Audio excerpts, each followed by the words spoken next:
You know, we've seen a lot of cloud cover here in our region, and a lot of the snow that we had earlier has melted away here in Lethbridge. Jeanette Roche is now with all of the weather details. Jeanette, if this keeps up long term, we may have ourselves a brown Christmas. Well, wouldn't that be interesting? I mean, it could happen, especially looking at these temperatures. We're going to be reaching some pluses there, and particularly because the flurries we were supposed to see on Sunday now are not happening. So as we get through Thursday, which will be our coldest day for a little while anyways, -4 but -11 with the wind chill, clear skies, up to 2 degrees on Friday, then up to 8 on Saturday. Sunday, instead of flurries and chilly, we're seeing high of +3 with clear skies, and then we're going to drop down to -8 on Monday and -6 on a Tuesday. But even though we are seeing those lows, we're still not as low as the average low for this time of year, which is -12. So average high right now is 0. 15 was the record high in Lethbridge on back in 1908 rather, and then 1919 saw Lethbridge's record cold, which was -37. Okay, sun rose this morning at 8:19 a.m. Sunset this afternoon at 4:31 p.m. So 8 hours, 12 minutes of daylight. We've been sticking at that sunset at 4:31 for the past several days now. That is early for the sun to go down.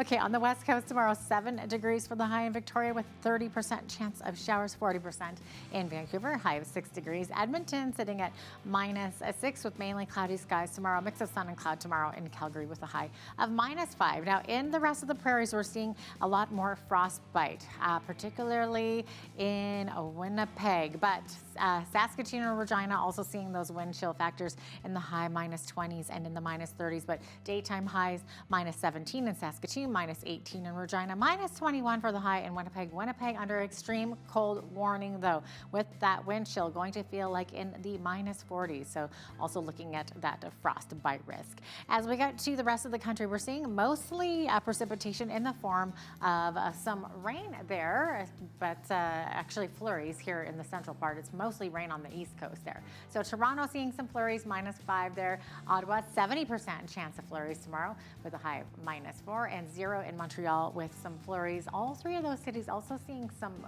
winds up to 60k, 80k winds in Montreal, and then both Fredericton and Halifax also seeing some extreme wind up to 80 km/h winds, as well as a rainfall warning in Fredericton. So actually for most of western New Brunswick and the Fundy Coast, and up to 25 to 40 millimeters of rain in total by the time it finishes. Now this evening, Fredericton should see another 15 millimeters, and tomorrow morning 5 millimeters, and then it should be finished. High of 10 degrees there. Halifax seeing a high of 11. Could also see some showers, 10 to 15 millimeters tomorrow. 5 millimeters expected tomorrow in Charlottetown, 12 for the high there. Also some very windy conditions there as well. And St. John seeing 2 millimeters of rain tomorrow with a high of 13 degrees. There you have it. That's your forecast.